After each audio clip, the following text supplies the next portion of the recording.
Welcome to another deep dive. Yeah. And today we're going to be checking out something called white collar. White collar. Yeah, have you heard of this? I have heard of white collar, yes. Okay, cool. So I'm interested to get your take on it as we kind of go through and learn about this together. Sounds good. So White Collar is a mobile app, and their whole thing is connecting mentors and mentees, and we've got some interesting sources here to dig into. Yeah. We've got like some of their promotional material, straight from the app itself. And we also are going to be looking at one of their past like online networking events that they held. So we're going to kind of get a sense of both like what they're saying they are, and then also how they're kind of putting that into action in the real world. Yeah, like getting to see a little bit behind the curtain. Exactly. Yeah. Very cool. So, is it all just hype, or could this thing actually be valuable? That's what we're going to be trying to figure out. Right.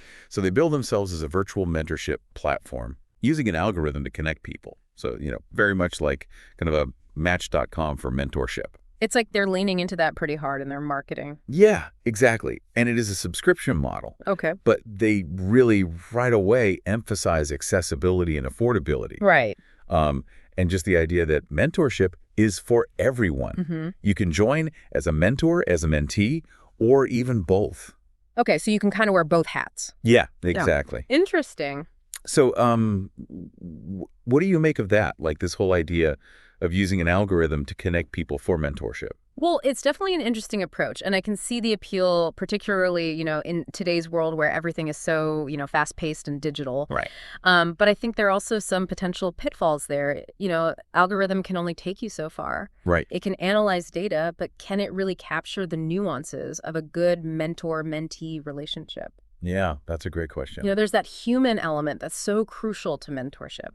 That connection, that spark that an algorithm can't necessarily replicate. Well, and they actually do address that a little bit in their material, because they talk about how, mentees answer a bunch of onboarding questions to create a profile, and then the algorithm suggests potential mentors. Okay. But it's not like the algorithm just assigns you a mentor. Got it. The mentee actually gets to choose from the recommendations. So there's still some agency there. Yeah, exactly. So it's not like you're just stuck with whoever the computer spits out. All right. That makes sense. You still have that element of choice. Right. So yeah, I thought that was interesting. Yeah. That they kind of acknowledged that, there needs to be that human element involved. It seems like they're trying to strike a balance between the efficiency of technology and the personal touch of human interaction. Yeah, exactly. So let's talk about why they created White Collar in the first place. Like, what was their kind of impetus for this? Well, they talk a lot about seeing a need for mentorship, particularly in underserved communities. Folks who maybe don't have those traditional networks or resources available to them. And they specifically call out the kind of post-pandemic entrepreneurial boom. Right. Like, there are all these people starting businesses, but they maybe don't have the same access to, mentorship networks as other folks might. Yeah, so they're really tapping into a specific demographic there. Yeah, and it makes you wonder about their whole tagline where they talk about redefining what a hero looks like. Oh, yeah, that's an interesting one. I'm kind of curious to get your take on that. Like, what do you think they mean by that? Well, it's hard to say for sure without more context, Right. But maybe they're trying to challenge those traditional notions of success, the lone wolf entrepreneur who climbs to the top all by themselves. Right. Maybe they're saying a hero is someone who lifts others up, who shares their knowledge and helps others succeed. Yeah, and maybe it ties into their focus on underserved communities. Yeah, possibly. Like maybe they're trying to elevate the stories of people who have overcome obstacles and are now in a position to give back. That would certainly fit with their overall mission of accessibility and empowerment. Yeah, and they use this word ecosystem a lot. It's like they're not just trying to match individuals, they're trying to create this whole interconnected community. Right, and they also use the word tribe. Yeah. So it seems like they're really emphasizing that sense of belonging. It'd be interesting to see how that actually plays out in practice. Yeah, how do you translate that community aspect into an app? Right. Are they just throwing around buzzwords, or is there something more substantial there? That's a question we'll have to explore further. Yeah, and we will. Okay. But first, let's talk a little bit about this online event that they held back in January. Oh, yeah, the matchmaking event. Yeah. I was curious about that. So it was called the White Collar Matchmaking and Networking Event. Catchy. Yeah, and it was a chance for people to, meet the Founders Network with other participants. And potentially even spark some mentor-mentee relationships. So it wasn't just about, downloading the app and hoping for the best. They were actually creating opportunities for people to connect in real time. Yeah, and they even had breakout rooms Oh, cool. for more focused conversations. So it was a step beyond just, surface level networking. Exactly. Yeah. It seemed like they were really trying to create an environment where genuine connections could form. Yeah, that's a good sign. And in the event description, they really stressed the importance of business connections and how, mentorship can be crucial for success, especially if you're starting or growing a venture. Which makes sense given their target audience. Right. They're really going after those aspiring entrepreneurs. Yeah, and that message about the importance of mentorship definitely aligns with what we know about, building a successful business. Right. Having that guidance and support can make a huge difference. Absolutely. So White Collar is clearly banking on the power of mentorship, but they're adding their own unique twist to it. It's not just about individual matches. They're aiming for something bigger. This whole community aspect. The tribe. The tribe, exactly. But are they just throwing around fancy terms, or is there real substance behind that vision? That's the million-dollar question. It is. And to answer it, we need to dive a little deeper into what they actually mean by community and whether their actions match their words. Agreed. Let's see what they've got. Okay, so let's get into it. Sounds good. All right, so we've kind of laid out, the basics of White Collar, like their whole approach to mentorship. Yeah. But let's really get down to, the nitty-gritty. Like, what are the potential benefits? Right, like for someone actually using the platform. Yeah, exactly. Well, I mean, right off the bat, they really emphasize that accessibility angle. Yeah. That virtual app-based format. I mean, that could be really huge. Right, especially like for people who maybe don't have like traditional mentorship opportunities in their area or, can't afford to like travel or whatever. Yeah, exactly. Or even just time constraints, people with busy schedules. Totally. So that flexibility, I think, is a big plus. Yeah, I could definitely see that. But what about the cost? Right. We know it's subscription-based, but like, Mhm. what does that actually look like? That's a great question. And to be honest, our sources don't actually give us like the nitty-gritty Really? on pricing, like the specific tiers or anything like that. But we can kind of extrapolate, Yeah. Even without those details, like you can see how a subscription model could be appealing. Right, It could make mentorship way more affordable. right. Compared to like a one-time, Exactly, like a doing pricey this. seminar or course. Right. So it kind of breaks down that financial barrier. Yeah, totally. But I gotta say, I'm still a little, Yeah, I don't know, I get it.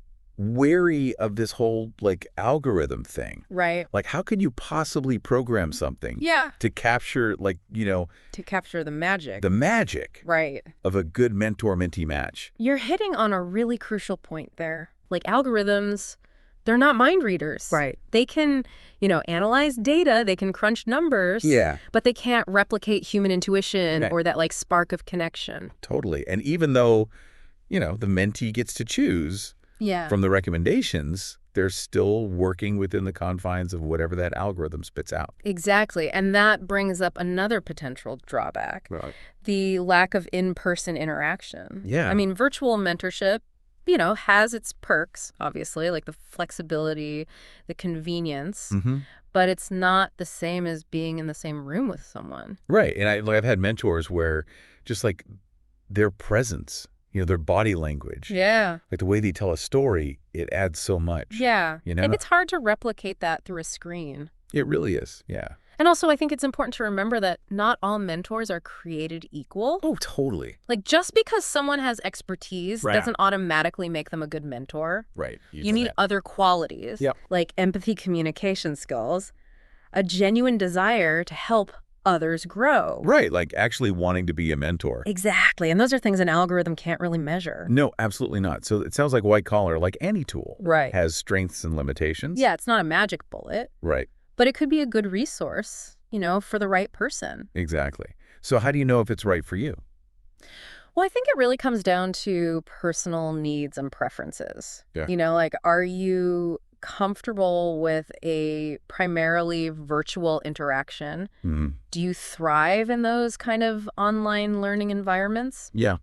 And most importantly, what are your goals for mentorship? Right. What are you hoping to get out of it? Right. Like, what are you actually looking for? Yeah, and I think budget is a big factor too. Totally. Like a subscription model might be more affordable, Mm-hmm.